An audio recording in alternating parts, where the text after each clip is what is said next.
This is for the players.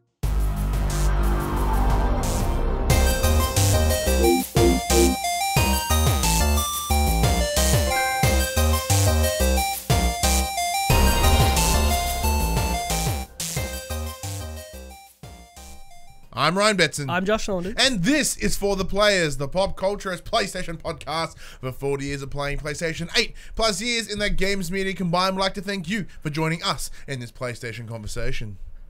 Fuck, I hit a button. This PlayStation conversation happens every Monday morning at 9 a.m. Australian Eastern Standard Time on YouTube and 8 a.m. on iTunes, Spotify and other podcast services. If you want to be a part of future conversations, please join us on Facebook, Discord, comment below. If you're feeling generous, join us on Patreon. Patreon.com/PopCulturists. Head over there, check out the tiers. Might be something there that interests you. If you want to show the love of PopCulturists on your body, head to PopCulturists.com/shop, where you can buy shirts like this and like that, and phone cases and other assorted shit with our crap on it, including designs for our new show, The Young and the Wrestlers. And if you want to show your love a little bit further and watch us record this show live, head to Patreon.com/ThePopCulturists. If you're feeling kind, throw some monies our way. And finally, we are on Twitch as well, and we stream on the Wednesdays at twitch.tv/ThePopCulturists. Pretty much any form of social media / the pop culture. Yeah, it's pretty much like except for Google Plus. I did get an email saying, "Well, your Google Plus account." I'm like, we had a Google Plus account. I think didn't you automatically get one at some point? Oh, okay. Like when they launched it, you like auto got linked to one, but they're shutting that down now. Yeah, which I got the email saying they were closing, and I was like, "Oh, I'm clearly devastated." Shame. Absolutely devastated. Reminds me of that meme from like Jurassic Park, where he's like, "See, no one cares." Let's stay tuned. How are you, been, my friend? The hot weather's over. Dude, it's for a so while. good. Last like 2 days have been pissing down rain, so woke up, it's raining, it's all nice. So good waking up, and it's grey. Yeah, still. And I love you the hear grey. the rain. It just makes my job not so disgusting. But like, you don't mind being wet in roofs instead? I'd rather it be raining, but if it's raining, you can't really take the covers off and expose the circuit boards. Makes sense. And you can't really go up onto roofs because it's fucking slippery. Yeah. So they can cause delays and stuff, but it's better than scorching. But don't you have like a little circuitry tent that you can go? We've got like a drop sheet, and I just like I put it over me like a ghost, while Damien, the other guy, works around it, and I'm like, ooh. Here I'm thinking you have this nice little frame that like like that Elgato green screen that's all nicely hidden. Pops out. Yeah, but you're like, nah. Boo, motherfucker. It causes delays, but it's better. Oh, thanks. So Jess in the chips. chat, who is one of our patron supporters, goes, yeah, everyone got a Google Plus when they have YouTube. It is right. balls, and no one used it. They tried to force real name on YouTube at some point Yeah. too, instead of your alias. Yeah, good otherwise. Pretty Very sweet. good. Yeah, no, it's been good. It's been a pretty good week actually. I got. Are you sure? You seemed a bit sour this week on Messenger. Oh, I've had and it. chats I've and all had that. I've had up and down week. Okay. I can tell. Yeah. I know we've known It's each how other I long deliver, enough. Yeah.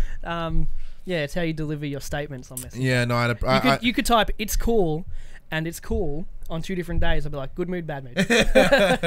Yeah, no, I did have some down days this week, of course, but yeah, try to push through them. So I was able to do one good thing this week. I was able to offer. So we have a student as part of our my job. She's just training in like youth services and whatnot, and she's fucking awesome. Work experience kind of thing. Yeah, she's come there doing her hours, and the way she deals with everyone, the way she deals with us, like the way she's perfect. So I got the luxury of offering her a job. Oh, nice. It was very cool. So we both were doing it, and Paris was like, "You can do it." And I went, Do you want a we job? think you're fucking rad. You want a gig?" She's like, "What?" I'm like, "You want a job?" She's like, "Yeah." I'm like, "No, Paris can do all the formal stuff." Yeah. It's like, well. Thank you, Ryan. Get out. Yeah, it's like, fuck. Well, I'd never give him anything. That's good that you're expanding. Though. Yeah, no, it's good. So it's great because now, as Paris and I are working on different things within Gen. For those, if anyone's new, I work in youth services, and we run a department that uses games as therapy, pretty much. So having a woman on there, is really fantastic because like the other girls in the group instantly clicked with her, and they're like, say you were her, they pretty much went, Hey. hey, like, that's a lady. Because after being surrounded by Paris and I for fucking months, He's 2 big dudes. it's just a lot to take in. So like, oh, it's a lady, thank Christ. That's good. So they're hanging out with her, chatting with her, which is great. Which is great for them because we are seeing sides of them we've never seen, and it's awesome. Yeah. And she gives a shit about games, which is awesome. And so when I'm running my sessions, Paris can then duck off and do whatever work he needs to do, and vice versa. So as we're building on new programs, we're actually getting time away to do it, which is good. It's really good. Right. And we made her very happy. It was good news. Yes. Very good. Very good. Very good. Hey, other than that, yeah, week was man. Yeah. Cool. So. Yeah, what have you been playing? I just had a brain fart. Division 2. Yep. Private beta. Which Yep, we'll get which we'll into get because to. it's the topic of the show. I thought of a good title too. Oh yeah. We think The Division, divided? Question mark. Ooh. I was going to go with Division. Do we keep our pre-orders? Question mark. Nah, that's lame. Yeah, clickbait as fuck though. It is. But then so is Divided. Anyway, Apex Legends, which we're going to talk about in the news. And just on a random whim yesterday, I thought, I want to play Titanfall 2 campaign again. So I did in one sitting. You got the credits? Only about 5.5 hours long. I played on easy because that's just how I be. If you asked me last week, have you played Titanfall 2's campaign, I would have gone, fucking oath I have. After about 70%, I'm like, I don't remember any of this. Yeah, so I don't you've think I never finished it the first time, but I did this time. Brilliant. Probably the best FPS campaign since Modern Warfare. It's just...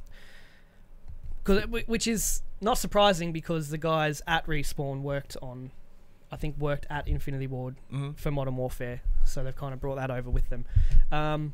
Just things you've never seen before in an FPS campaign. And it's like $6 at the moment on special, so if you're so inclined, it's definitely worth playing. Hashtag shameless plug. But we enjoyed it. So. Hashtag not sponsored. Yeah. By Respawn Entertainment. Yeah, and like I said, Apex and Division 2, but we're going to get to them later. So yeah, Titanfall 2. Very, very good. Very nice. Very nice.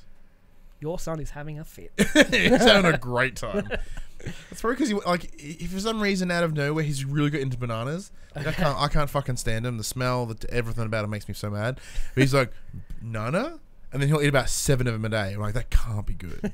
Potassium overload. He's just. That's why his muscles have never worked so well before. Like that's fucking jacked. It's like, Got so much energy. Dus. Yeah, and lots of dus. Oh, dude, speaking of dus, so my son, he likes to be like wrestled around and thrown around. So it's called dus because I'm like, what dus? And he's like, dus. So every morning it's oh, hey, Daddy. Dus. Which means he wants to be picked up and slammed. He's like, can you, I woke up, I have energy, let's wrestle. And then when I come home, because I have a garage, so I drive in the garage, door goes down behind me, door opens into the kitchen, I just get out of the car, and it's a little silhouette, and it's like, Daddy! Dus. Like, motherfucker. Just his blackout line. Yeah, I'll be home for 20 seconds. He'll be sleeping in his head. Dus. Yeah. What have you been playing? Myself, I get that Resi 2 horror vibe going on. I did go pick up Resident Evil 4. I haven't played that one. I'm back in that one yet. And The Evil Within. Number one. So as we mentioned last week, we were talking about it, and you said you played it, and you're like, oh, it's very similar to Outlast, which it is. There are moments where you can hide and shit. I didn't give it a lot of time. Yeah. I gave it an hour. I'm like, nah, shit. Yeah, so you can hide in cupboards and whatnot, but it's not essential. If you want, you can just straight up get in there. Okay. It just gives you more of an element of surviving rather than trying to fight them or run through them like you would in Resident Evil. You have the option to and you go. Pick your battles. Yeah, so the first mission, I guess, first chapter 1 and 2, brutal, man. It's very bloody. There's lots of bloodborne diseases everywhere. The guy cuts you with a chainsaw in the ankle, and you're like, that's weird. And then you fall into blood of blood. Blood. Just this big old pot of blood, and it's like, that's not good. That's not good, man. It's real not good. You have AIDS. Yeah, you have all Someone of them. in this pot of blood had AIDS. Yeah, you have all of them. All of them. You have all the heps. And you've got Hep F now. Yeah, they've just mutated. You didn't even know it was there. This new strain. But you guts it now. Yeah, Hep A and C together equals Hep F.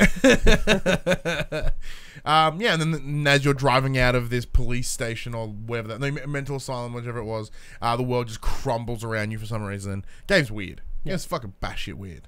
I'm enjoying it though. Yeah, it's alright. I haven't spent any more time with it outside of the stream. Mostly just because it's been a bit of a busy end of the week. But yeah, no, it's solid. It's really solid. Had some sad news with RE though. So prior to the stream on Wednesday, I was playing it for a while. I got the little card that goes into the armory, gives me the submachine gun. It's like sick. And then I died, and the game reset, and it thought that I still had the submachine gun when I didn't have it. Oh no! I'm like, oh, you son of a bitch! Oh no! And I need that submachine gun. 0 out of 10. Yeah, 0 out of 10 will not play again. No, it's fine. I'll just literally just restart because the second runs it gets you into it right like nice and fast. So I probably lost like 2 hours, not even. So I just go back and do it again. I got a gnarly burn on my arm. And where'd you get that from? Took a pan out of the oven. I got on your dong. So I'll show you get like. No, look at this sick burn. Ooh. But yeah, no, I get I don't know. The survival horror stuff's good fun. I'm a big fan. I need to finish Resident Evil 7 though. I need to finish it, so I need to get that back off your father. I gotta find it. Find him. I gotta find it. I know where my dad is. He's gone. He went in VR and we haven't seen him since. He went to buy a pack of cigs. Cool, and I know you've been playing the Division 2 as well. The beta. That I have, but we'll talk about that shortly. Because right now we're talking in the section called Inform the Players, where we tell you about the PlayStation news that happened this week. Number 1, Apex Legends, Respawn's newest title released earlier this week. Apex is a first-person battle royale set 30 to 40 years after the ending of Titanfall 2. Apex achieved 10 million unique players in just 72 hours after launch and has been the most viewed game on Twitch each day since. Out of fucking nowhere. It Randy Orton this bitch. It was just... So I think that was the best thing they could do, because let's say a month ago it's like, you know, EA have a battle royale mode free to play coming out, and it would just, gamers are a fickle bunch. It would have been DOA. People would have shat on it. Journalists would have been like, oh, you know, now EA's jumping into the battle royale thing, all the cynicism and all of that. And the director of the game said, look, we wanted to stay quiet. We knew how it would have been received if we started talking about it before launch. We just want the game to speak for itself. Yeah. And it has in a big way. It's really just kind of fucking blown up. No, don't get me wrong, but having it free, that's certainly why it's hitting millions. Oh, absolutely. And millions. Like, if they're like, here it is, it's fucking $40. Everybody like, no. Yeah, for sure. I've already dropped money. I've already spent $25 in it. Oh, nice. Good. It's very, very good.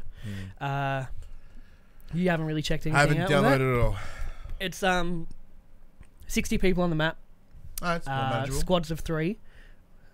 No solos or duos. Okay. Because it's class-based. You pick a class that have abilities, that kind of stuff, okay. And it's got a real Thunderdome kind of vibe, because you're playing in the Apex games, which are mercenaries that come seeking fame and glory and all that kind of stuff. But each game has a kill leader who, out of the whole lobby, whichever player got the most kills in the last game is the kill leader in this game, and killing him gets you a good chunk of XP. Ooh, but there's like LED boards around the map showing the current kill leader in the game. So that kill leader dies, the LED goes, new kill leader, and so you're seeking out someone else. And because the map is quite large, but they've inbuilt a lot of good traversal elements. You can slide down hills for speed. There's zip lines everywhere. You can hook on and go up to these balloons really quickly that launch you again like you've just jumped out of the plane. Traversal's really quick, so it's very fast paced. It's not like PUBG where you're just running for 10 minutes with nothing's happening. There's always something happening.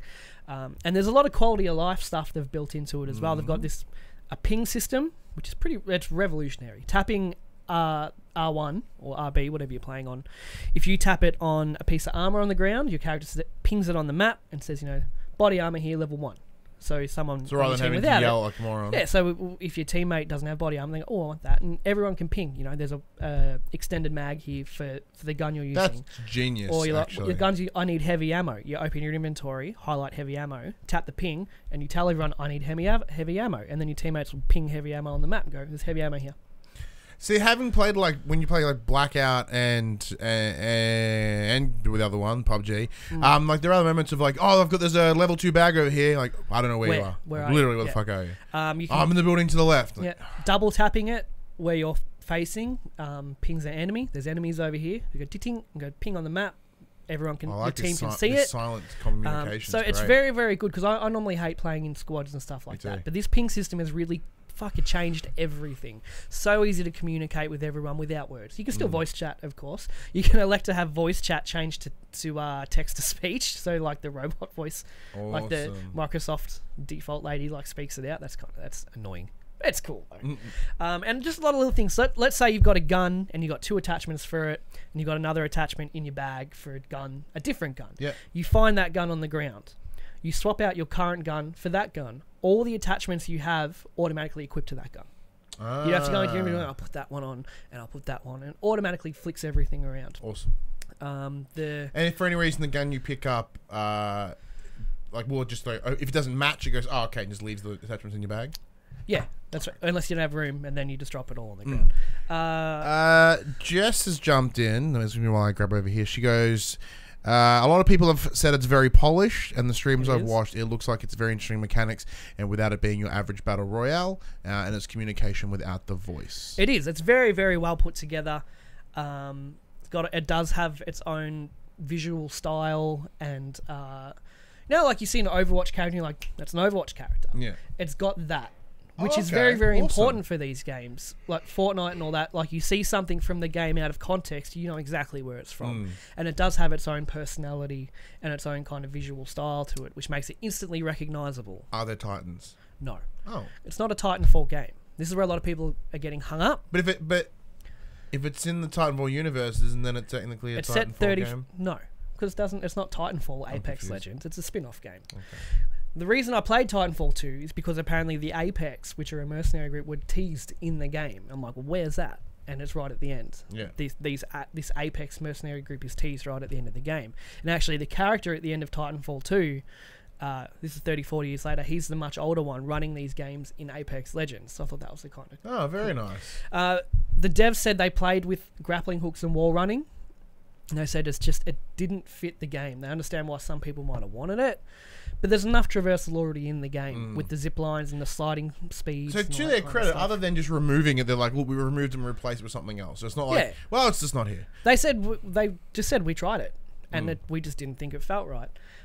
So far, it's been very successful. I think deservedly so. Apparently, EA was very hands-off with development for it as well. This is the thing, like, EA have very clearly given zero fucks about Respawn and Titanfall in general. Having the first one be exclusively at Xbox didn't do well. I don't think they weren't a part of EA for Titanfall 1, I don't believe. No, I believe they may have been. I could be totally wrong. I know. And then Titanfall 2 came across all platforms, but right between Call of Duty and Battleground. Not Battleground, Battlefield. Thank you. So they're like, well, let's just put that out to die. And then this one is just weeks before Anthem. Now, don't get me wrong, this is really good, and I think this could be a very smart optics thing on EA, because with the Anthem beta, the Anthem demo not tracking and doing as well as they originally anticipated, by burying the message by putting out Apex Legends allows them to sort of either work on Anthem behind, or may everyone forget about Anthem until it comes out. Yeah, maybe. That's a very cynically way to look at it, but it's possible. The gunplay is very, very good. I've had no bugs or glitches. They haven't really had any. They're having some server issues this morning because it's the first weekend. I think launching on a Monday was a good thing because not everyone can play. They can kind of get the server load going. We hit the start of the weekend and they had a couple of hiccups, but everything's kind of smooth. It's free. It's worth trying. I was playing it last night, and my son was playing it next to me because we have our 2 TVs set up next to each other. But he was playing in a squad of his friends, and I was just playing with randos. I got in this huge squad battle, and I'm like, oh, this is cool, because the time to kill is quite high. You don't just die. Okay. So even if you start getting shot in the back, you've got time to turn around, recover, outplay, so you're not dying. And it's very, very cool. So the squad battles tend to go for a while. It's not just over very, very quickly. I ended up losing that squad battle. I was like, oh, that's a bit of shit. I look at his screen, and it was him and his mates that fucking wiped the floor with me. We just happened to queue at the same time and managed to get into the same lobby. And I was like, oh, you little bastard.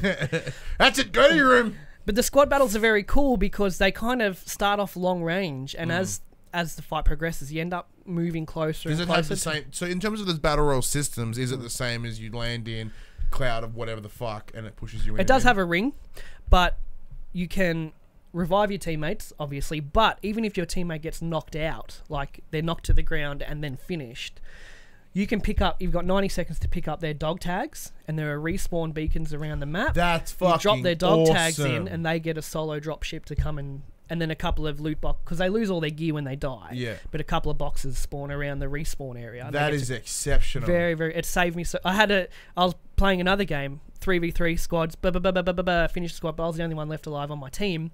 I can grab both their dog tags. Another squad's like shooting at me. I'm like, like zip lining, sliding down a hill to the like jump to the respawn, being like, slam dunked it. The teammates come back in, and we ended up coming second that game. Very, cool. very cool. Like as someone that's garbage at battle royales, like that's awesome because I died pretty fast, and then I'm sitting there with my finger up my ass for like And obviously a lot of people don't know that yet. Like, they'll die and then they'll just leave the game. It's like, I can get you back, man. You know what I mean? You're not out until the whole squad is dead. Yeah. But there is a time limit to pick up those dog tags as well. They're doing a lot of cool things. And I'm very happy because I really, really like Respawn. So I agree. It's fantastic to see them release something very cool, especially in a time and place where EA are doing just trash to everyone. So it's nice to see at least Respawn have and they're still doing the Star Wars game as well. Yeah, true. On the side. Yeah. They're a bigger studio than I think a lot of people think. Huge, yeah. That's it. I would recommend giving it a go. It's free. Just try it. Yeah. Why not? It's free. Number 2, Activision Blizzard is reportedly planning on announcing job cuts that could number in the hundreds, Ryan. Following slowing sales for the company responsible for titles such as Call of Duty and Overwatch. As reported by Bloomberg, the announcement of these layoffs could arrive as early as Tuesday and are part of a restructuring aimed at centralizing functions and boosting profit. Corporate fucking speak. Activision's Blizzard shares dropped around 2.5%, and furthering the story was acknowledged on a November conference call that key titles such as Overwatch and Hearthstone were seeing flat or declining number of users. Kotaku's Jason Schreier also reported these layoffs are expected to be primarily in non-game development departments such as publishing, marketing, and sales. You know, these companies starting to feel the sting a little bit. Well, because you know what I mean? It comes down to one very key point. The way they've been doing things the last couple of years are unsustainable. Yeah, so their current business practices were unsustainable.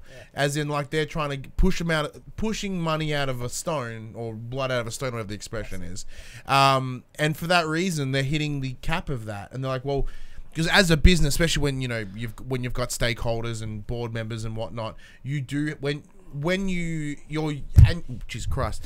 annual things are no longer just annual things. That you have to show an X amount % profit year on year on year on year. You can't just break even, which most companies that should be fine, right? But big ones like this, it's like, you need to have profits, and you need to continue those profits regardless of what happens. So when they've had such an exceptional boost of profits, we're talking in like the 20s, 30% or whatever. They have one big year, which fucks them over the next year because they can't keep that momentum. Exactly, going. And so that instantly seems like a decline there. And because all that money that came in, they've spent that money. So it's not as if they've banked it and then gone, we can use that if something goes bad, or we've paid our executives like millions of dollars unnecessarily with I think all this extra profit. The two best things they could do right now is make Blackout standalone and free, and also make Overwatch free to play. Yeah. Because they're both run off microtransactions. Blackout, especially with the really bad battle pass, apparently. Speaking of Apex, they also released a year-long roadmap. Awesome. And they've got a battle pass coming next month, so they've got big plans for the whole year. But, Blackout has been shat on because of its monetization. So if you make it free and standalone, it's not so egregious, you know what I mean? Pretty much, yeah. Same with Overwatch being the pinnacle for, like, loot boxes are bad in a paid game. Just make it free. I mean, you can't be having that many new people buying into these games at this point.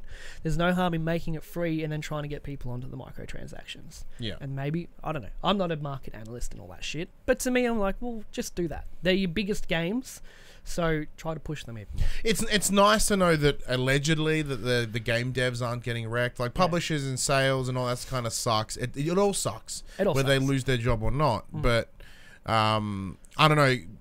It's just tough. Yeah. But we are seeing, probably the last year and a half, we are seeing a big turnaround with these big companies of just like, needing to do layoffs and changing how they're doing things because gamers rising up. Ryan, I hate that. I think too. It's so That's dumb. why I said it. But there's what are we rising up against? Like, come on. But Yes, I'm hoping that they realize what they've done is unsustainable, and for that reason they have to alter their paths. Be a bit more consumer friendly. Yeah, because it's like if the consumer's being treated like asshole, they ain't gonna help you with them profits. Yeah. Number 3, The Outer Worlds, developed by Obsidian Entertainment, won't be nearly as long as some fans are hypothesizing. In an interview with Game Informer, co-directors Tim Kaine and Leonard Boyarski discussed fan expectations for the game, and while they strongly feel it's an awesome game fans will want to play, they also want people to know it's more of a reactive RPG than a sprawling open world. Quote, people think it's more of an open sandbox game, like, oh, they're going to be able to go to all the planets. No, said Kane. People are speculating like hundreds of hours of gameplay, and no. When asked if players could beat the game in 15 to 40 hours, the dev said that would be a reasonable guess. Boyarski compared the size to one of its most popular games, saying it's probably roughly comparable to maybe KOTOR 2 sized, maybe a little bit smaller than that. Good. So, I'm all for these small I'm games. an old man. I don't have much fucking time anymore. This is I was talking to Dave about this recently because he was, Dave, who used to be our sort of PR guy. He may not be in the future due to some cool things that are happening on his side. I'll let you know after the recording. And we talked about the direction of what we wanted to do here and the sort of stuff. I'm like, yeah, we are more time poor than we've ever been. We can't proceed. Like, we can't do the shit that we used to do. Why don't you do more? Like, why don't you fuck off? Yeah. He's like, because he asked the question. He's like, so what are you guys looking at doing, like, in terms of growth? I'm like, I don't fucking know. This, like, just this and more of this. Yeah. Because where's I going with that? Oh yeah, so because I'm super time poor. So if the game's like, hey, you can do this in fucking 10 hours, I'm like, sick. But reading in the comments on this topic, of course. Because immediately when it was announced, everyone's like, "Oh, suck it, Fallout." They're having the trailers having digs at Bethesda. It's like, it's not. They weren't from digs, the original creators of Fallout New Vegas. Just references. It's like, yeah, we did do that. Yep. It's not meant to share. Because at the time they would have put that trailer together, they wouldn't have known how Fallout 76 was going to be. Nope. What's the word I'm looking for? Reacted to by the public. Received. That's the word. So, now everyone's like, oh, what do you mean it's not like Fallout? It's only 15, 40 hours. That's fucking shit. I think it's good. Yeah, it's about tempering your expectations and not falling into the hype, which I did with a certain game we're going to talk about later. Hype is real. Hype was real. Spoilers for future. Sony may have thought its console crossplay beta, which currently supports Fortnite and Rocket League, would buy it some time, but it looks like that's running out. Hot on the heels of War Thunder developer Gaijin Entertainment, who says it's in regular contact with the Japanese giant about adding cross-console play and is yet to get clearance, Hi-Res Studio has called the company out. Here's what CEO and President Stu Chisholm wrote on Twitter. Hey, at Sony, at PlayStation, it's time to stop playing favourites and tear down the cross-play progression wall for everyone. We have at Smite Game, at Paladin's Game, at Realm Royale, ready to go when you are. For those that haven't been keeping up, the PlayStation Maker launched a console crossplay beta last year, initially with Fortnite, since opened it up to Rocket League, but some devs are frustrated that it's not accepting applicants quicker. It's called beta, motherfuckers. It's called shut the fuck up. No one cares about your games. They do. Smite's a very popular game. Yeah. So is Paladins. So is Realm. They're all free to play games.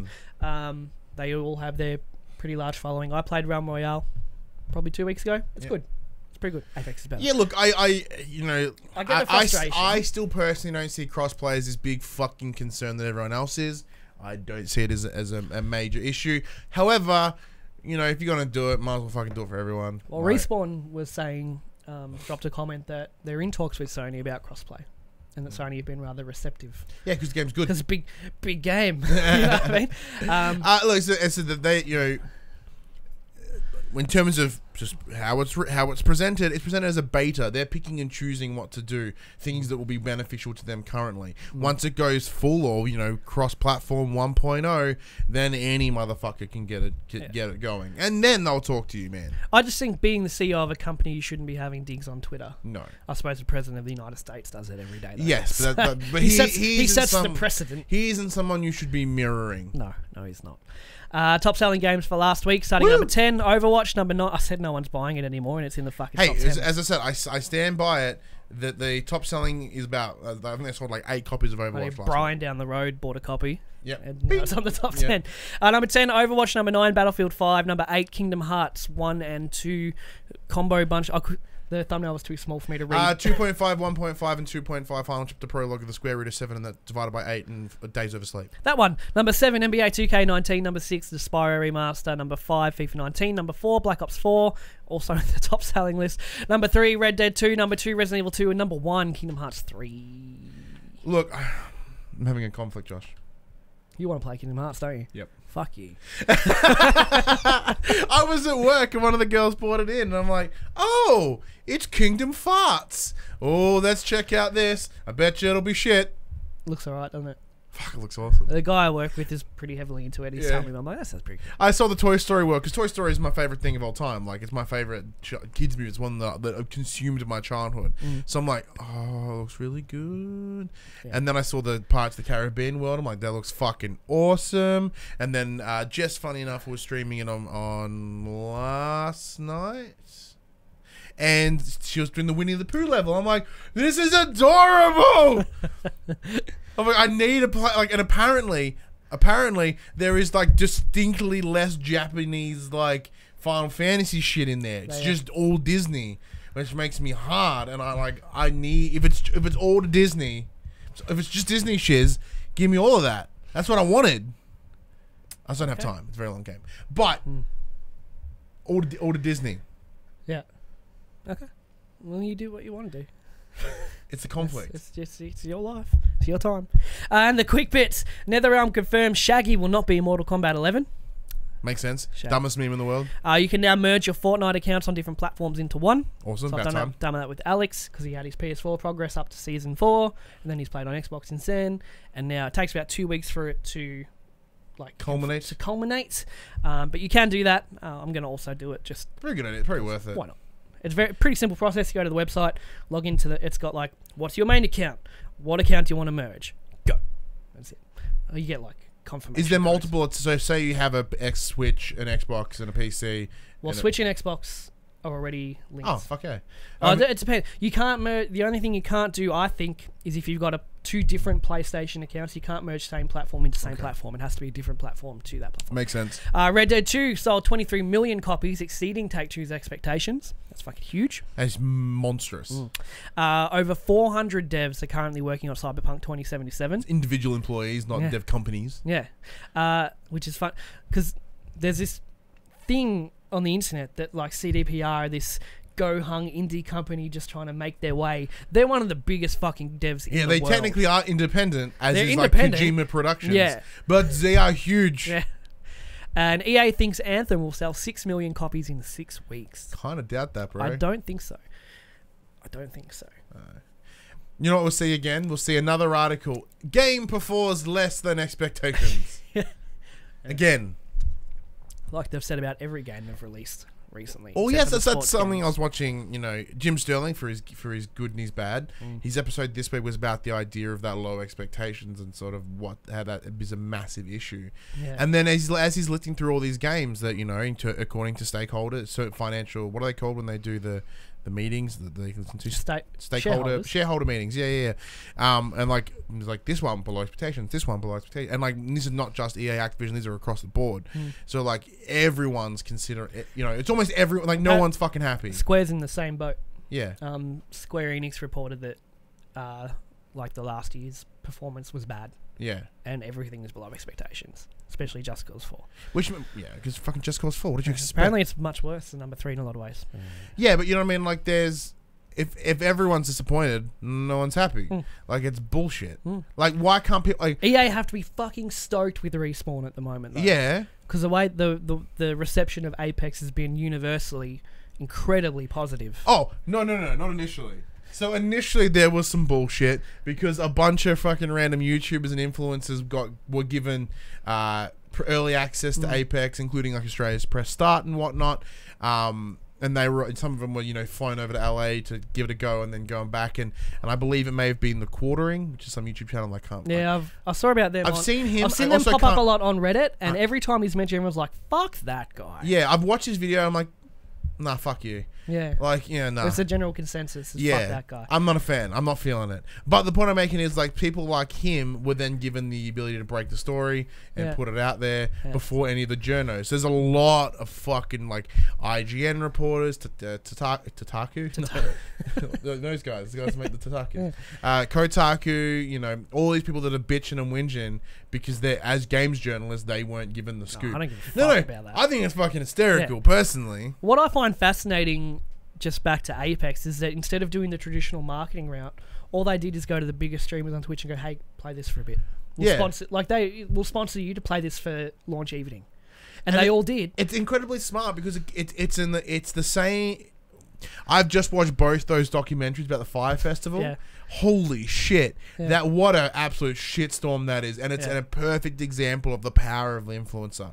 Dude, it's on Netflix. Watch it, man. It's baffling, the power of influencers. Yeah. So, it's the same thing. Because in the same way that they did with Fire Festival, giving the illusion that all this hype is organic and everyone gets, that's what they're doing here. They're like, oh, I just happened to find this game. And I'm not saying that's what they said. But I mean, like, from an image perspective, everyone's going, these streamers are just playing it and it's fucking all huge. the streams I watched, it seems organic. Like, it's false organic. But all the streams I watched said at the start, they've sponsored me to play this. Oh, no. I'm not I'm not saying that that's I'm not saying there's any devious behavior like the Fire Festival. I'm just saying optically, it's very impressive, very shitty, but also incredibly fucking smart. It's very smart, but I don't think it's really done under the table in any kind of way. No, this isn't. I'm just saying it's a new way of marketing a game, is going to these, like, because all the big Fortnite streamers were playing it. Because they were paid to play it for a night. So all their audience bases of the hundreds of thousands total are now watching Apex. And it has, so far for the week, retained those numbers, even when those streamers, the big ones, have gone back to playing whatever they regularly play. Yeah. So it's very clever. I kind of like it. Oh, yeah, like it's this weird line. I'm like, it's fucking smart. But because I myself, am someone that's advocated the lesser build, the lesser hype train, as in, like, don't tell me 2 years out, tell me. It's all about transparency and disclaiming. Yeah. What's the word? Like, if you get, like, sponsored to do something, you have to say. Yeah. Like, there's a word for it. What's the word? I think you just. Is it a disclaimer? Yeah, it's a disclaimer. I have been sponsored. It's like the same way that we disclose whenever we. Yeah, you have to disclose it. That's whenever we say, whenever we review a game that we happen to receive a code for or something. Yeah. If someone's playing it and they're like, I just stumbled across this game and I think it's great, when in reality someone's paid them to play it, that's shitty. Yeah. Like I said, I'm not saying that was happening. I'm just saying from an outside perspective, it can look that way. Yeah. But anyway, Ryan, that's it for the news. As we talk to the players about the Division 2's private beta. Yeah. Now, first off, I didn't get my fucking key that I pre-ordered for. Didn't come. A lot of people in the same boat. You ended up hooking me up because you just got one off the Ubisoft website. Yes. And all these people that pre-ordered the game didn't get their code. So what I did is I went to... You did the same thing. I went to EB Games, I pre-ordered it, and the code didn't come through within like 2 days. So I went back... Same as me. I went back to the store. You the code. They gave me the code. Redeem it on the website. Because the guy that works here is a friend of mine too. Yeah. He's like, "Oh, you playing it?" I'm like, "Yeah." He's like, "Alright, cool." Prints out 2 copies, puts one in his pocket. Here you go. Well, I bet you he didn't end up getting a key. No, he was playing. I saw him before. So I came home. I put that in, claimed that one, and then, but before I got that, I noticed there was like a free sign up thing, and like you may or may not get into it. They gave it to everyone. Yes, I went in there and I'm like, you might have a chance of getting it. I'm like, fucking A, all right, sweet. Put in there, because according to my Ubisoft account, I've played like 6 betas with Ubisoft at some point. So that was Trials Rising. It was like, it's huge, a list of things that we've done under PopC. And they're like, I treated that as they've gone, oh, okay, cool, here you go. Yeah. And then within like 2 minutes of each other, I got the 2 codes come through. You hadn't got one. I'm sitting there on Reddit, like reading through Reddit. People are like, I can't get in. And then someone else is like, hey, you can now invite 3 friends to play with you. And everyone's like, I don't even have my code yet, and you're already letting people invite their friends to play. It was shitty. It was a pretty shitty start. So and I did go in with a bit of a sour taste. I'm like, fuck stupid shit. So as a disclaimer before we start, I got to the max level you could, which was level 7. I cleared out both the areas you could play, all side missions, all main missions. I got to max level in the Dark Zone, level 10, because it's a separate level in the Dark Zone. I did everything. And I put about 2 hours in. I did everything you could. Then they allowed you to make a max level character and do one of the incursion missions, the end game missions. Also did that. I did everything. I played some PvP conflict as well. I did everything there was to do in this beta, which was a lot. Credit. It was a big beta. They gave you Huge a lot beta. to fucking do, and that's very, very cool. So I don't even know how to start with this. What do you reckon? Well, no, let's critique it before we get into opinion stuff. So, gunplay is very good. The Division 1 I liked the cover-based gunplay. It seems that they've doubled down on the cover-based gunplay in this. correct. Because if you're standing in the open, you get fucking shredded. Ruined. Very, very quickly. You will die. Really emphasizing cover strategy. Which was kind of poo for me personally, because I'm someone that's like, cover, fuck this. Yeah. But no, I'm like, oh, But then you miss that one sniper. It's like, yeah. Which is fun, because, like, you know, cover-based things are cool. I thoroughly enjoy it. I did play, I said, we'll play, this is not opinion-y stuff, but, like you said, yeah, it played very well. I enjoyed sort of slowly making my way through each particular little stronghold, or whatever the fuck you want to call them. You know, sort of like chipping my way through. It's good fun. It's good. It's when you do move forward, it does feel rewarding. it does, yeah. And the AI is very touch and go. You've got all these new groups that you're fighting against. One of them is the hyenas, which are basically just gang. I even see them with like the Uzis like sideways. Have you seen that? Yeah. Yeah, they're like gang members. So the hyenas were the big setup for this game is it's now X amount of years after the original. 7 months. 7 months. Sorry. So society has started to rebuild itself. They're they're able to grow and work to begin. Culminate. They're becoming self-sustaining. Yeah, so they're working together. They're surviving. They're doing good. However, there's a group of people that just like they don't provide anything. They just take everything. They split off. They are the hyenas. Yes. Which are context. essentially the riders from the first game. Same concept. But then later on, you get introduced to the True Sons, which are a little bit more decked out, a little bit more militant. I don't know the origin of them. I didn't quite get that from the beta, but they're organized. They're more. I think you weren't doing that in that mission. No, it wasn't. More organized. They have better gear. A bit more tactical. And I've also found playing by yourself, they actively, if you stay in one spot, they'll actively try to flank you. Love it. Makes it very, very difficult. Very frustrating sometimes because, you know, you're doing your thing and then you've got shotguns like... Oh, fuck. But I found that to be quite... The AI to be quite good. And then at the max level, fighting against the Black Tusk. The Black Tusk is... When you finish the game and do all the main missions... this other group comes in who are essentially more kitted out than Division. Don't know the origins of them yet. They come in and they basically undo everything you did in these missions.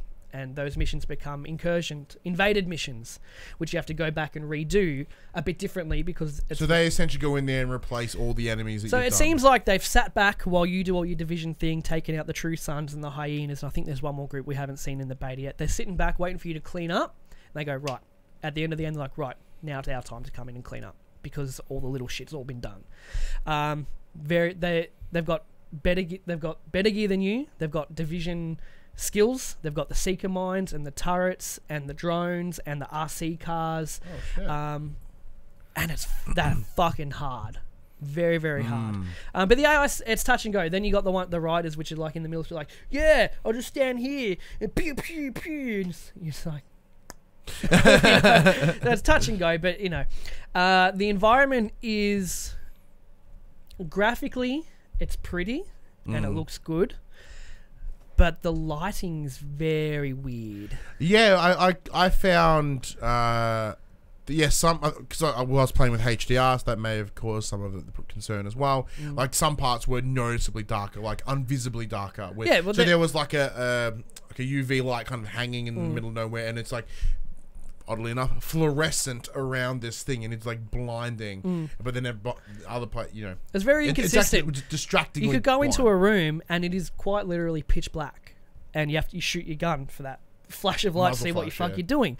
But it's not like you shouldn't be in there because there's like a loot box and stuff in there, like but then there's other parts where it's very blown out, and it's like the contrast is just and the saturation is just skyrocketed, and it looks like a cartoon. Very inconsistent lighting. But speaking of that, not just lighting and how it looks visually, like there were moments where it took, I don't know, 2 minutes for the game to render properly. It comes I in never had with that. the so I died, came back in, and then all the bodies were around me. They were there. They were standing up, and they just fell because I killed them. Yeah. And then I literally saw like the baseline textures, and then eventually it kind of popped its way in, like including the enemy I was looking at and the surrounding area. I never had that. Maybe that was a brief moment of service drain or something. Potentially, I'm not possibly. sure, but I did record it on the PlayStation just for curiosity. Okay. But in terms of the world itself, they're very good at creating a very detailed, believable world. Just with the debris and the way the cars are all lined up and the way the buildings are, because it's DC 1-to-1 scale. Like it's Washington 1-to-1 scale. To, Well, they've said it is. Oh, beautiful. So I don't know the validity of that, but they've said it is. But the world is very believable. You know, the way the truck, like there's a garbage truck tipped and the bags have fallen out and they're like fluttering in the wind. Like the world looks great. Yeah. The world looks fantastic. And it does feel like, so it instantly feels a bit different as well. So with the first game being set in New York, you've got very high buildings, so it's sort of an issue. Skyscrapers. So it although you feel very claustrophobic, you look up and it feels just as claustrophobic. From what I experienced in this, although there are still, it's a city. Like the buildings didn't feel as high. You can see the horizon and the skyline quite well. It's definitely more colourful than the first game, the Division 1. It looks good and bad. I can't really explain it. Like graphically, it looks pretty good, but it's just something about the lighting and the contrast feels very artificial. Whereas the Division 1 had natural lighting, which I think was set the mood very well. Yeah. Whereas this just kind of feels a bit overblown. The Dark Zone is cool. Yep. The Dark Zone is a lot more open than the DC streets. You know, lots of different ways to flank, and you know, you're not just going down that street, turning left. You know, you can cut through fields and all that kind of stuff. The tension is still there, kinda, because the Dark Zone in the Division 1, like I said, you know, as soon as you enter, Isaac, who is your AI companion, is like, you know, transmissions jammed, entering Dark Zone, rebooting system, and there's like a blizzard, and you're like, oh fuck, you know, this shit's intense. Whereas now you just go through the door. It's like entering Dark Zone. Okay. Like the mood isn't there. Like in the number 1, as soon as you entered, you were like, the heart starts beating a bit quicker. Like you felt the intensity. Well, even then, so like someone had the blizzard. I remember there just being a door, and you go through one door, and you go to like a little foyer, and then you walk the other door. Like there was always that you know, you walk up to the door, hesitation. You kind of go, exactly right, exactly right, because you never know what's going to be on the other side of that door. Whereas it's just kind of open the door, you know, entering Dark Zone. Okay. You know, it's all very bright, and you know there are dynamic weather. Fog rolls in, thunderstorms, rain, but the Dark Zone didn't quite have the same vibe. They have expanded on going rogue in the Dark Zone now. There's like rogue safe houses. Like you can double down on being a rogue in this, but it can be abused at the moment too. If you're in a squad, there's locked chests around the map which you can get a key to open and get loot, or you can break into it and that turns you rogue. The animation to break it is about 10 seconds. So if your group's not rogue and you got one person at the chest, they start opening the chest, everyone goes rogue, and then they start shooting people, and then he stops opening the chest and everyone isn't rogue anymore. Okay. So, you know, they'll turn it on, shoot some people, and then stop, and then, you know, recover their health, and then start opening their chests again. And they've got a 10-second window to start blowing people up. So they got to fix that. That's not cool. That's what betas are for. That's what betas are for. The inventory screens I found to be very messy, and Felt very the same though. it's not at all. Okay. That's the thing. Just very convoluted. There's no, because the Division 1 menu, it was 6 even size boxes and then a couple of smaller tabs up the top. Yeah, It's a neat rectangle. Whereas the Division 2, you got 2 long rectangles and then lots of like, It's like that little Windows ones 10 tablet shit. Yeah, it's not very user friendly. I mean, it is more user friendly, but not to look at. I found the menus to be very ugly, very kind of difficult to navigate. Like trying to turn off, you know, an agent has called for backup. Oh, motherfucker. If I have to hear that again, like every time, like I'm like, because Every 10 seconds. I was playing, initially in like my first big sit down with it, I played, you know, with volume and whatnot. And even then it's just like, meh, meh, meh. So then I was like, all right, cool. I'll turn the game down, I'll listen to a podcast and I'll just play. So then I know what I need to, like, The story, I'm keen. I'm still keen. The premise is still there. But I was like, I just want to play it. And then it's just, meh. Needs help. Help me, motherfuckers. I spent 20 minutes trying to find the option to turn it off. Going to the I social menu, looking through all the tabs and all that. It's not there. Okay. You got to open up your map, push R1 twice to get to a separate tab, and then bottom left, it's got hold square to disable on call. Yeah. Took me ages to find. Yeah, I get Once I did, my enjoyment skyrocketed. Yeah. I get it. I'm playing. I'm like, I know I can turn this off, but I can't find where. Yeah, the menus they're just not nice to look at. They're pretty fucking ugly. They've expanded on the base of operations. So in the first game, you had the medical wing, security wing, and the tech wing. And throughout the world, you'll find missions to get resources for those particular wings. Spend those resources at the wings to open it up and get new perks and skills and talents. They've expanded it in this. It is the White House. That's fucking cool in premise. Like, because when you start the game, it's like, go save the White House from an attack. It's like, yes, all right. Yeah. Like, it's very cool to run up the lawn and then it all just works a bit differently. You got all your different vendors there. You find SHD tech in the world, which is used to upgrade your skills and buy your perks and all that.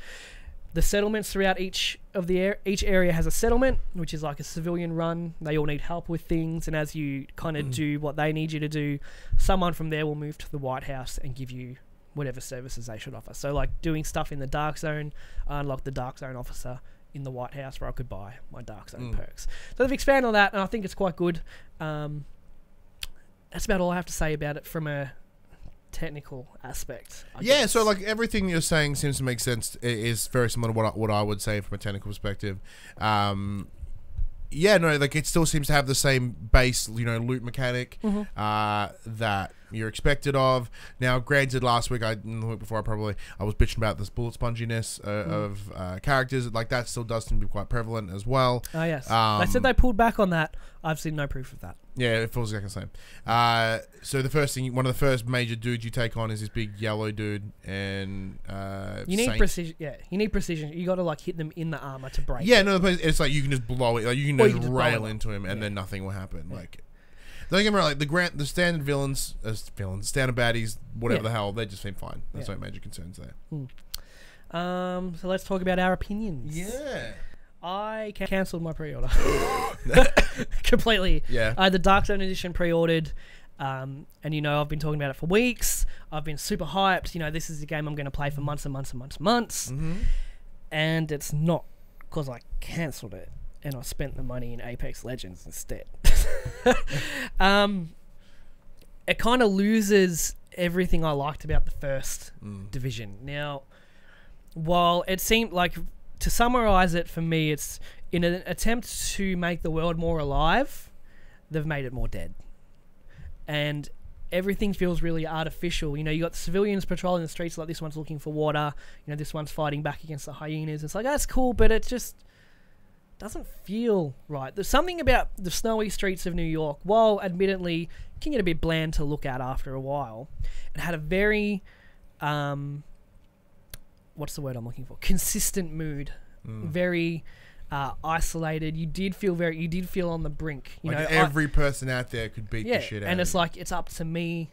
I have to do this. I'm the second wave of division agents, and it's up to me to restore order to this city. And you just felt very isolated and alone, very consistently all the way through. And all the characters that you met along the way, the medical agent, Jessica, the security agent, Roy, Fei Lau, who was like your instructor, all very believable characters, all very likable, all had their own motivations for helping. You did some side missions for them to be like, oh, I understand why, you do what you do. It felt, just the feeling of the world was so, to me, original and good. And in the two, it's just lost all of that. Okay. To me, anyway, it's lost that I'm the last one, Yeah. And as much as it's a trope, like, it's up to you, you're the hero we need. But at the same point, that's where the story is going. It is. Like, I understand that. Yeah. Whereas it is 7 months later, people have started to get their shit together, and you're just there to help out and kind of, push everyone in the right direction. Yeah. But but that's not the feel I loved of the first game. And just with the way the world is and how, like I said, I'm assuming they're meant to make it feel more alive. To me, it just feels so just generic, I guess is the word I'm looking for. It looks and plays like Ghost Recon Wildlands. I think you turn like a boat when you're trying to turn left and right sometimes. You know what I mean? It just, and that, like, you run like you got to stick up your ass for some reason. It doesn't feel right. And I know it's better in pretty much every conceivable way, but I just didn't. I put in probably 12 hours of the beta. Like I said, I did everything there was to do. I got max level with everything. I played all 3 of the specialist classes at the end game. I did that same mission over and over again. I did fucking heaps, and I was yelling at my screen out of frustration more than being like, yeah, that's fucking cool. Like the grenade launcher enemy, fuck off. Every time I'd be like, fuck, you can't shoot the grenades out of the sky. That was awesome. You so I'm can do going that. through a grenade enemy, I'm like, Yeah, like, that's cool. But I just found myself screaming at the screen, just like, fucking stop. And these end game missions, when the Black Tusk are invading and you're trying to get rid of them, it's just wave after wave after wave. And by the end of it, I was going, more. I was playing in a group of 4 people. I was like, more. And you kill them, you're like, that's it. And then you like go into the next room, it's like, eliminate the Black Tusk. I just killed 70 of them. How many of these blokes are there? Are there seriously more? It's just wave. And it's like, apparently at the end of times, and there's 1,000 people that hang out with Black Tusk. You must be killing the thousands of them. I just found it very like the moment to moment gameplay. I found more frustrating. Like running through the streets, like I'm just going to go from here to here, and you see like a group of hyenas in the middle. It's like, oh, fuck off. I wasn't excited to engage in the combat. I tried to avoid it at all costs. By the end of my time with it, it just doesn't click. I'm more inclined to buy the season pass for the Division 1 and just keep playing that. Just go chip off all the other Just DLC. go chip off all the DLCs, do the underground and the survival mode and all that. It just doesn't feel like the Division to me. It feels like a different game. It's like they've got elements of the Division in there, but it just doesn't have that feel. I'm very disappointed. I'm very upset. That's a real because shame, out of Anthem and the Division 2, I have nothing. I have nothing. I got Metro next week. I'm still very, very excited for. But I was so looking forward to this game that's like, I'm going to get the collectors and I'm going to do all the stuff they release throughout the year. Like, I'm in this for the long haul. And it's like, just didn't do it. It doesn't click in the right way. And it's very upsetting. See, myself not having spent as much time with it like you have, or someone that didn't have as much gush for the Division 1, like I thoroughly enjoyed my time with it, and I, for the under 10 hours that I put into it on the first, I was great. So playing this again, it really felt like more of the same, but in a nice way. I was like, oh, cool. Like it was relatively intuitive. I picked it up and I was like, I remember what I was doing. It's like I'd never stopped playing. So it still felt very much the same in the small period of time that I spent with it. As it moving through and taking out dudes, and I did find I felt the AI were a bit smarter this time around with just something simple as them getting up and behind cover and climbing up things and ducking and trying to come around and whatnot. Yep. I was a big fan of that. I thought that was a great change. I'm just messaging my boy. That's fine. Yeah, so I think I do miss, as you similar to yourself, I do miss New York as the location. I felt it was a drastically better sort of setup. I liked it as the isolation of it all was very, very cool. Yep. And that way, if you did happen to squat up and say it was you and I, it was still very unnerving to be like, this is 2 of us, and if one of us got a little bit too far away, it's like, fuck. Because that anyone on any corner is going to blast the shit out of you. Yeah. The comparisons to Ghost Recon Wildlands, I agree. I liked Wildlands a lot, though. I enjoyed it, but so I don't play the Division to play Wildlands. Yeah, and that's that biggest concern there is if you're going and expecting this and you get this. Maybe I'm talking out of my ass with that. That's just how I felt. Well, no, I'm just saying, like I said, I I thoroughly enjoyed it, so that could be the reason why I'm enjoying this. But maybe the comparison's not even there. Yeah, maybe. I don't know. But That's just how I it's your feel. opinion, man. It's just like my opinion, man. That's how opinions work. Yeah. Yeah, no, like I said, will I cancel my pre-order? I don't know. I don't know. Because what else is out next month? Sekiro. Days Gone's April. Days Gone's April. Sekiro. I'm sure there was more in March. Yeah. There's nothing more I was really excited for. Yeah, and that's a real bummer. It's a real bummer that it's got you flat. Yeah. I'll still certainly try to reach Maybe out. I'll pick it up later in the year. Yeah. But at launch, I'm just not really liking what I see. Yeah. Maybe it's one of those things that'll be built up over time and a little bit later. Because we did same with the Division 1. We did play Division at launch, and then I traded it in, and so did you. And then a little bit later, you picked it back up, and you had more fun with it. Yeah. So maybe the tail on it might be a bit longer. Maybe that's where it'll come in. But it doesn't feel like an evolution of the Division. You know what I mean? Like if you're gonna go with a sequel, you're supposed to build and expand on things. Correct. And while they have done that kind of with the world, with your settlements and all that, it's pretty much the same game otherwise. I actually think it detracts from the original. So I did reach out to the PopC community to ask them what they thought. Paul James jumped out and he said, we're supposed to get sent a code. Didn't, so fuck those guys. Also, still super keen to play it in March, though. Good friend Kyle, the Crispy Biscuit, who's also a podcast himself over the Daily Joystick podcast. Go give them a listen as well.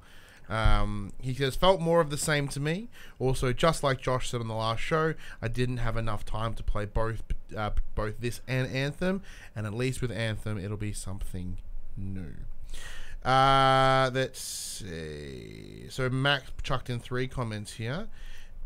As he does. I think he sort of added to what Kyle said. That being said, I'll own both Division and Anthem. I think, however, more of my time will be spent in Javelins. He goes, I played and I agree, very much the same. The enemies are still bullet sponges, they just change into, quote, shields. My game also crashes a stupid amount of times. The end game has more of the same with just more HP on the enemies and more enemies. The game will be as fun as your team can make it for you. Also, the fact that Ubi announced that the integrity of the game gets worse the longer you play it, and you should restart the game every hour or so seemed whack. I think that was just PS4. That may have just been PS4. So I did something like a memory leak or a memory dump or something. Yeah, they call that it. Sounds about right. I did have some issues with it. I did have the game disconnect. I got delted a few times. Delta is there. You've been disconnected. That's their error code, Delta. Oh, I didn't even get that. Actually, I'll show you a photo of what I got. Hang on, let me just have a quick quiz over here. So, like, literally, I start the game, I run in, I'm like, grab a loot box, and then I get this white screen with this box. Oh, I never got that. I got... That's what I get. That's what, if you can say that, which you probably can't. I get that on my... made that in Microsoft Paint. Yeah, the game just shits itself and gives what should be the screen that says you've been disconnected. It just goes... white screen, oddly coloured block. The game's still making noise, so you haven't been entirely booted out. You just force you to reset the game. It happened 3 times. Obviously, form your own opinion. I know a lot of people are still super excited, even after playing the beta. But for me, it just doesn't feel like what I was expecting. Yeah, it's a bit of a shame. But let us know what you think of the Division 2 in those comments below, or the Facebook group, or the Discord channel, which we should use more, but we totally don't. Yeah. But look, it's still a while away. It's out in fucking March or some shit. But these are the games that are coming out this week in a section we call Coming to the Players, where we just straight up read you the drop from the PlayStation website. Disclaimer as always, this is the US list, so some games may not be coming our way here in Australia. New PlayStation games for February 12th, 2019. Alvastia Chronicles, PS4, PS Vita cross-buy. Code Realize, Wintertide Miracles, PS4, PS Vita, retail. Connor, what the fuck is going on? Conarium, PS4 digital. Degrees of Separation, PS4 digital. Eden, Tomorrow, PSVR digital. Far Cry New Dawn, PS4 digital and retail. Yeah, read that one out. Dive into a vibrant post-apocalyptic Hope County, Montana, 17 years after global nuclear catastrophe. Lead the fight against the highwaymen who seek to take over the last remaining resources, or fight alongside a friend in online co-op. Oh. Nice fight. Hyper Jam, PS4 read that one out. It's a strange... big old Aussie boys. Hype Jam is a neon-soaked arena brawler with dynamic perk drafting systems that make each match different from the last. The fusion of lethal weapons, stackable perks, furious combat, and killer synthwave soundtrack will keep you coming back for more. Intruders, Hide and Seek, PS4 digital. Jump Force, PS4 digital retail. Oh, that's that anime one, isn't it? Oh, probably. The King's Bird, PS4 digital. The Liar Princess and the Blind Prince, PS4 digital and retail. Meow Motors, PS4 digital. Metro Exodus, PS4 digital and retail. Flee the shattered ruins of the Moscow Metro and embark on a continent-spanning journey across post-apocalyptic Russian wilderness. Lose yourself in a sandbox survival experience and follow the thrilling storyline. Fuck yes. Minesweeper Genius, PS4 digital. Mix-ups by Paugi, PS4 digital and Vita. PS4 and Vita digital. Necopara Volume 2, PS4 digital. I don't remember reading out Volume 1. Zing, The Land Beyond, PS4, PSVR digital. So obviously the biggest ones are Far Cry New Dawn and Metro. A bit sad that they've got Far Cry as their splash picture instead of Metro. Fuck them. But I'm sure Far Cry will be fine. Well, yeah, because we're hitting that. So originally, February 22 was supposed to be that fuck off mental day. And then everyone shifted a week and went, oh, fuck, we just made a nude busy day. So, yeah. Anthem is still the 22nd. The Anthem is Unless still there. You've got some EA access. Yeah, there's a weird spreadsheet for that. Yeah. So there's, Far Cry, I think it's Crackdowns this week as well. Yes. Like, we did get a code come through. Dave whipped it through to It's us. on Games Pass. Yeah, I might So I'll give get it. on Games Pass, maybe. I might give it a bell. And if we do, it'll probably be like it'll be a separate video. If I do decide to do it, which probably won't. I'll have Metro. Like, I've reached out to Ubisoft for Far Cry, because I did enjoy Far Cry 5. I just reinstalled it because I want to chip it away a little bit more before that one. Yeah. Metro is probably a big one for you. You'll be very likely that'll be a topic of conversation for next week. Because I know it comes out Friday, so I won't be able to play till Friday night. Ooh, okay, maybe not. Unless we do it Sunday again, we'll see. Yeah. We'll see how we go. Maybe, because maybe we can get some first impressions out. It makes my editing time really annoying, but I'd much rather have something good to talk about. So, yeah. Cool. That's it. Yeah. That PlayStation conversation happened on a Monday morning, 9 a.m. Australian Eastern Standard Time on YouTube, and 8 a.m. on iTunes and Spotify for podcasts. And other podcast services. If you want to be a part of future conversations, please join us on Facebook, Discord, comment below. If you're feeling generous, join us on Patreon. Patreon.com/PopCulturists. Head over there, check out the tiers. Might be something there that interests you. If you are a Patreon supporter, you can watch us record this show live, like some do every week. It's just that's at any level, you can join the show. But if you do want to show support for us on your body, head to PopCulturists.com/shop, where you can buy shirts like this, like that, a bunch of other sort of shit with our logos on it. And we are on Twitch, twitch.tv/ThePopCulturists, where we do the streams, and hopefully we can stream Far Cry.